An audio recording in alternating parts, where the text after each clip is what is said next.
There's very often a message that's being sent. New visual material, new discoveries to make, friendships, bitter rivals, forlorn love, how we behave in the face of disaster, some mysteries. There was a controversy about a drawing, who is the woman? The area of 18th century German drawings is becoming much more important. Often, the exhibitions or organizations look at the art of Germany in the 18th and 19th centuries, when the great German romantics are sort of doing their thing. But in the 18th century, it's really its own thing. It's not just a prelude to something else. This exhibition is drawn from the Crocker's collection, which has been here almost 150 years. It's also in an exceptional state of preservation. Because of this very fine and early collection, we're able to offer an exhibition that's only of the 18th century. Most of what you'll see here has not been seen by the public in a major exhibition before. We're exploring the world of 18th century Germany and Austria and the many artists that were working there. Many of them were trained in Germany, but many of them were also trained in Paris. Many of them also went to Rome, so it's quite a variety. The first section is human nature, and that's conceived rather broadly. It has to do with what people look like, and we have some very sensitive portraits. This drawing is a self-portrait by Johann Gottlieb Prestel. People are very often surprised that this is an 18th century drawing because it's so bold. Most often, black ink is applied with a pen. Here, the artist has used a brush so that he can sort of really get more of the ink on. It lifts that chin right off the paper so that we can experience it as a three-dimensional object. Also, it has to do with how people behave, scenes of daily life. This drawing is by Georg Melchior Kraus. It gives us a window into the artist's process. It shows a young woman, maybe a servant girl, maybe a daughter of the household. What Kraus goes on to do is to use this drawing of a scene of a mother with her children in a kitchen. This, which is actually a charcoal foot warmer, you can see the holes in the top of it, that becomes a stool. The woman's headdress gets more elaborate, and there's a child that's trying to climb up into her lap. The artist goes to collect motifs or interesting things out in the world that they can then use for a bigger composition. The second section is Tales and Tellers, so it has to do with narrative. One of the earliest drawings in this exhibition, if not the earliest, is dated 1715. It's by Johann Georg Bergmüller. This is an example of art that leads to the Augsburg Rococo.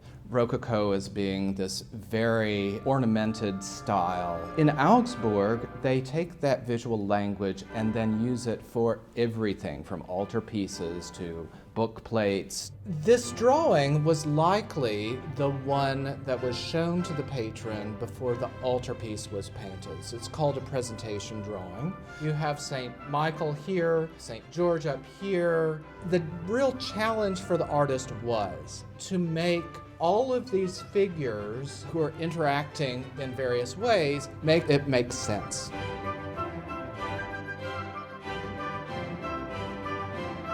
People are looking at universal messages. We have a lovely and very important drawing by Anton Raphael Mengs that deals with the classical story of Dido. The warrior Aeneas has stopped at Carthage. They have a very pleasant interlude, the warrior and the queen. He realizes his duty to go back off to war. She throws herself on the pyre, which becomes a funeral pyre. The only hint that you have of Aeneas, besides the things he's left behind, is this little ship right here in the background that's sailing away. He is one of the first artists that you think of when you think of German neoclassicism. Neoclassical, newly classical, looking at the classical period with new eyes. One of the things about this exhibition that I find very interesting is the different views of the world around the artist. The third section is landscape. It's called German Nature.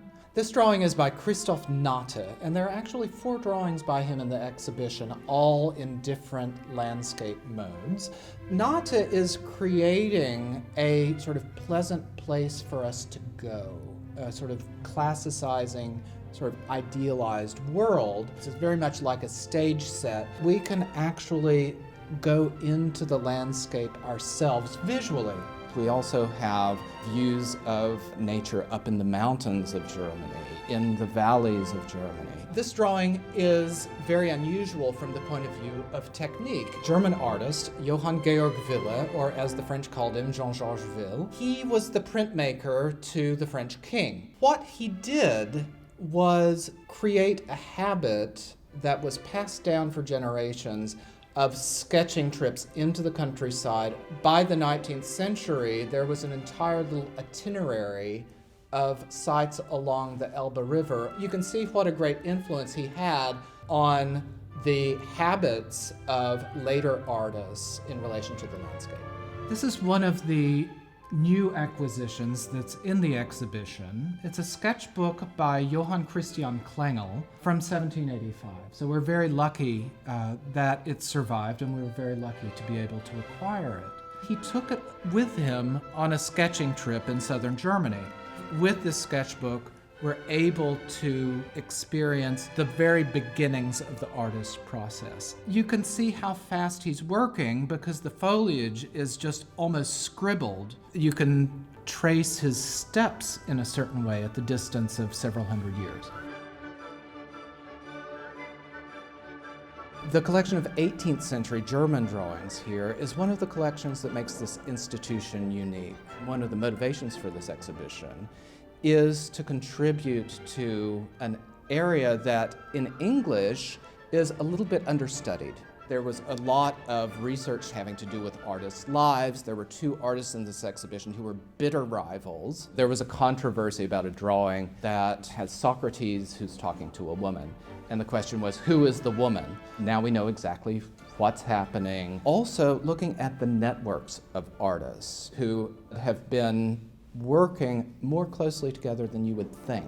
All of those things are very interesting and give you an insight into a culture that is not our own. But human nature doesn't change all that much. There's very often a message that's being sent that really can speak to us today.